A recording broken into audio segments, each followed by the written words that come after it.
Oke, Assalamualaikum warahmatullahi wabarakatuh. Dengan saya Oktaviani Eka Natasha Ramadhani. Di sini saya akan mempresentasikan tugas UAS, yakni artikel ilmiah. Di sini saya mengambil judul pengaruh penggunaan bahasa gaul terhadap penggunaan bahasa Indonesia baku dalam komunikasi mahasiswa. Masuk ke presentasi. Bisa dilihat di sini realitas terbelah bahasa gaul, bahasa baku, dan krisis komunikasi mahasiswa. Nah, di sini posisi transisi mahasiswa terbelah menjadi dua. Yang pertama, dunia akademis dan juga dunia gaul. Di dunia akademis menggunakan bahasa baku dengan instrumen utama konstruksi gagasan, presisi logika, dan juga profesionalisme resmi. Sedangkan pada dunia sosial yakni bahasa gaul, instrumen keakraban, integrasi kelompok, dan identitas digital yang cepat dan elastis. Nah, mahasiswa dituntut untuk menguasai presisi baku di kelas, namun mendapatkan dorongan sosial yang kuat untuk menggunakan slang atau bahasa gaul di luar kelas. Spektrum bahasa di sini mendiagnosis dua kutub komunikasi. Jadi antara bahasa baku dan juga bahasa gaul dibedakan dari dimensi sifat, landasan, fungsi utama dan juga stigma sosial. Yang pertama, dimensi sifat. Untuk bahasa baku sifatnya yakni resmi, dikodifikasi dan juga terstruktur. Sedangkan bahasa gaul sifatnya temporal, ad hoc, tidak resmi dan juga dinamis. Sekarang masuk pada dimensi landasan. Nah, bahasa baku berlandasan PUEB, EYD, dan juga KBBI yang sering kita dengar. Sedangkan bahasa gaul, landasannya adalah kesepakatan kelompok, tren media sosial, atau afiksasi informal. Masuk ke dimensi fungsi utama, bahasa baku difungsikan sebagai pemersatu, pemberi gengsi akademis, dan juga kerangka acuan ilmiah. Sedangkan bahasa slang, fungsinya sebagai rahasia kelompok, pelunak jarak sosial, dan juga penanda keakraban.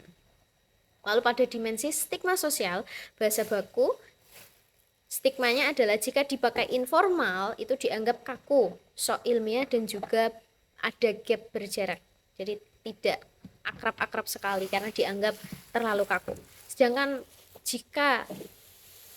jika bahasa gaul sendiri, stigma sosialnya adalah bahasa gaul ketika dipakai formal itu dianggap tidak profesional, ceroboh, dan juga kurangnya literasi. Ya, tidak cocok. Jadi stigmanya adalah dipakai sesuai dengan tempatnya masing-masing ya. Harusnya seperti itu. Oke. Selanjutnya, 3 faktor pendorong dominasi bahasa gaul. Yang pertama, efisiensi dan aksesibilitas. Komunikasi serba cepat menuntut peringkasan leksikal. Seperti kata mager, baper, atau OTW jauh lebih ringkas dari padanan resmi. Sekarang pasti bakal lebih nulis atau lebih menggunakan OTW daripada saya sedang dalam perjalanan. Nah, itu terlalu panjang. Faktor yang kedua adalah validasi kelompok, in-group identity lah ya. Penggunaan bahasa gaul melunakkan jarak sosial. Berbahasa baku secara konsisten dalam obrolan memicu stigma tidak merakyat atau ya biasa dia sok bijak gitu lah ya, terlalu berjarak. Lalu faktor yang ketiga adalah amplifikasi algoritma digital. Platform seperti TikTok, Instagram, dan WhatsApp bukan sekadar media, melainkan mesin inkubator bahasa yang memasifkan tren slang harian. Jadi kayak tiba-tiba aja ada bahasa itu gitu.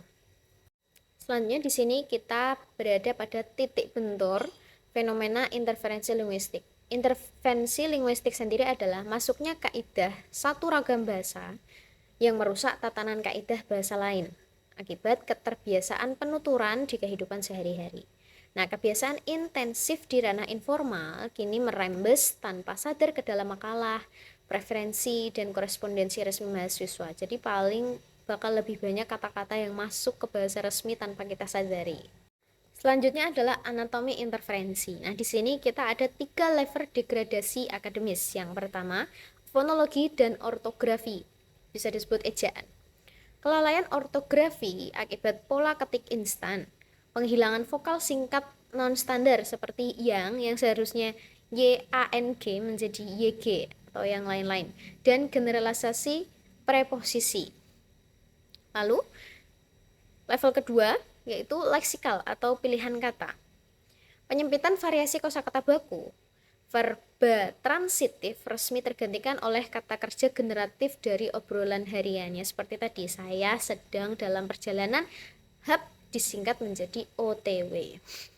Selanjutnya, level ketiga adalah sintaksis atau struktur kalimat. Penanggalan fungsi gramatikal utama dari infiltrasi praktikal, penegasan informal secara tidak sadar ke dalam draft analisis ilmiah. Nah, di sini bisa kita lihat kesadaran kontekstual versus degradasi kebiasaan. Yang pertama, pemahaman situasi. 100% mahasiswa secara teori tahu kapan harus menggunakan alih kode atau kode switch untuk situasi formal versus situasi informal atau ketika nongkrong-nongkrong aja. Lalu porsi komunikasi harian. 80% komunikasi harian didominasi bahasa gaul digital. Refleks linguistik otomatis terprogram pada ragam informal. Kesalahan berbahasa baku bukanlah ketidaktahuan, melainkan ketidaksengajaan akibat hilangnya kontrol kebiasaan. Lalu, mengapa kesalahan terjadi meski mahasiswa tahu? Jadi bisa dilihat dari gambar ini. Gagasan atau ide mahasiswa lalu masuk ke dalam filter kesadaran kontekstual. Nah, ini terbagi menjadi dua, jalur bahasa gaul dan juga jalur bahasa baku. Nah, akibat sering kali menggunakan bahasa gaul itu akhirnya meledak dan menyebar lalu menerobos rembes pada jalur bahasa baku. Nah, saat menghadapi tugas akademis bisa dilihat di sini dengan beban kognitif tinggi, memori otot mengambil alih. Struktur gaul terbawa arus menembus filter kesadaran. Jadi karena kebiasaan yang sering-sering sekali digunakan, akhirnya kebiasaan itu masuk kepada jalur bahasa baku. Nah, di situ. Jadi bukan karena tidak tahu, tapi karena ketidaksengajaan. Oke, selanjutnya redefinisi solusi dari teori menuju ekosistem. Paradigma lama menggunakan pendekatan teoritis.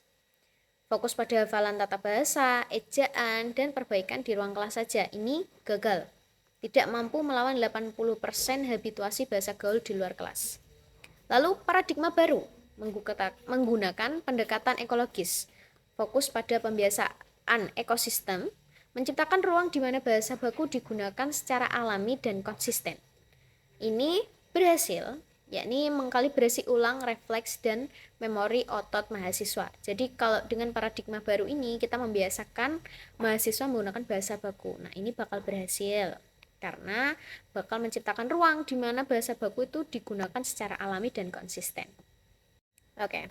Selanjutnya, membangun ekosistem akademis yang imersif. Bagaimana? Yang pertama, penguatan literasi terapan. Mengintegrasikan praktik bahasa baku tidak hanya di mata kuliah bahasa Indonesia, tapi di seluruh mata kuliah lintas prodi. Yang kedua, restrukturisasi gengsi, yakni menghilangkan stigma kaku dalam penggunaan bahasa baku. Lalu, dosen memelopori bahasa baku sebagai simbol kejernihan intelektual dan juga profesionalisme. Selanjutnya, pembiasaan ruang resmi, mewajibkan standar baku dalam korespondensi digital dengan dosen, forum e-learning, dan juga aktivitas organisasi kampus lainnya. Oke, baiklah. Kesimpulannya adalah harmoni dua realitas, yakni tantangan perguruan tinggi bukanlah mematikan kreativitas bahasa gaul di ranah informal, melainkan membangun kebanggaan dan pembiasan bahasa baku di ranah akademis. Diagnosanya seperti ini. Interferensi terjadi karena degradasi kontrol kebiasaan, bukan karena kurangnya pengetahuan. Dampaknya, terkikisnya presisi ejaan, leksikal, dan juga sintaksis dalam komunikasi formal. Solusinya adalah beralih dari pengajaran tata bahasa pasif menuju penciptaan ekosistem pembiasaan yang aktif. Baik. Cukup sudah presentasi yang saya lakukan. Terima kasih. Assalamualaikum warahmatullahi wabarakatuh.